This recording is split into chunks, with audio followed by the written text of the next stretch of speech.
Do you know what I love most about the Wally Schirra first Omega in space story is that at the time he could have chosen any watch. He could have chosen a Daytona of the period. He could have chosen a Breitling Navitimer. Could have gone with an Anycar Sherpa. Could have chosen a Nevada Grenchen Chronomaster. So many options to choose from, but the Omega Speedmaster was the one he chose as his personal watch. The CK2998. And not 3 years later, NASA would approve the later variation as their professional watch. And that would be their flight-tested, certified watch for years to come. Talk about one of those rare examples of a happy coincidence. The guy obviously had good taste. But let's get into the details, because when you really start down this path of the hobby, the details eventually matter the most to you. And this is where the FOIS falls flat in a lot of ways. That being said, though, I still love the watch, and to this day I still think it's one of the most beautiful watches that Omega has ever given us. But historically, as well as from a design point of view, let's jump into this watch and discover where it went wrong, and ultimately why it's such a great piece.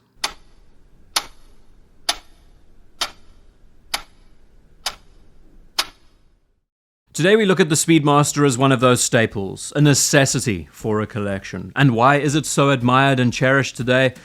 Because it meets the requirements of what makes for an ideal one watch. With a strong language that links it to dashboard instrument clusters, it has this great melding of function and form, and that is pretty much the quintessence of what makes for a brilliant design. You know, it's timeless, it's never out of place, it has a design that is almost ethereal, out of this world, pun intended. So the history of the Speedmaster, we pretty much know it by now. It's the watch that went into space.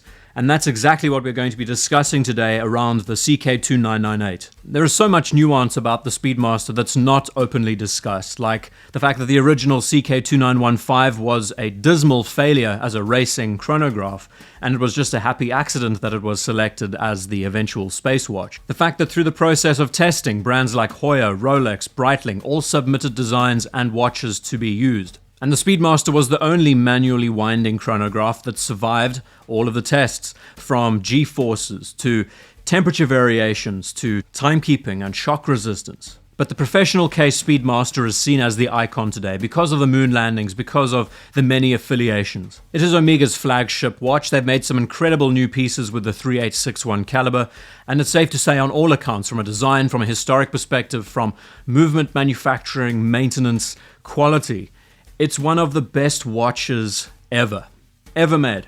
Now the Ed White, everyone seems to love it, more for what it represents as a modern Omega reissue. The 105.033 is seen as a totem. It's great because people say it's great.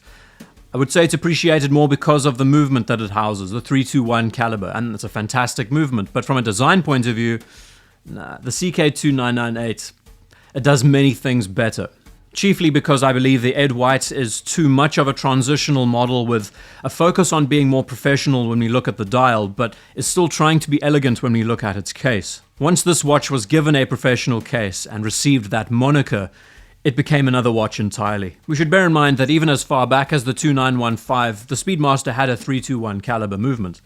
You see, when people say to me that the Ed White is the greatest Speedmaster of all time, I kind of shake my head and said, no, the CK2998-2-3 with applied white alpha hands on the subdials with a lollipop seconds hand. That watch, for me, in this realm is just perfection. This is my idyllic Speedmaster. Isn't it amazing to think that the story around the FOIS began in 2012? This was before the reissue scene had become so popular. This was before brands were creating one-to-one scale reissues like they do today. And in celebrating Wally Schirra's anniversary of taking this CK2998 into space, they decided to create this watch that differentiated itself away from the 42mm professional model that we all knew so well. I do believe it was the first time in modern Omega's history that they gave us a straight lug Speedmaster. And with that, they gave us a watch in the original size, with those alpha hands and a lot of small callbacks to that first CK2998. Amongst us as enthusiasts, it became an instant hit, especially for those of us who wanted a smaller Speedmaster. The 39mm size is fantastic. And with a few tricks, with a straight lug case, with a thin bezel, with a bigger dial, the watch wears larger than you would expect. You know, for me, the selling points are the alpha hands on a straight lug case, because there is so much congruence. There's such a good relationship between how those sharp hands relate to the straightness of the lugs. And I know it's something small, it's minute, but the details matter. In hindsight, we're looking back at a watch that came out 10 years ago, at a time when reissues weren't popular, where brands weren't so focused on creating these watches to be exactly identical to their historic counterparts. And here is where all the mistakes rear their heads. I mean, do you really want to unpack all the problems with this watch? The fact that it's using an 1861 caliber instead of a 321. It's a non-hacking movement.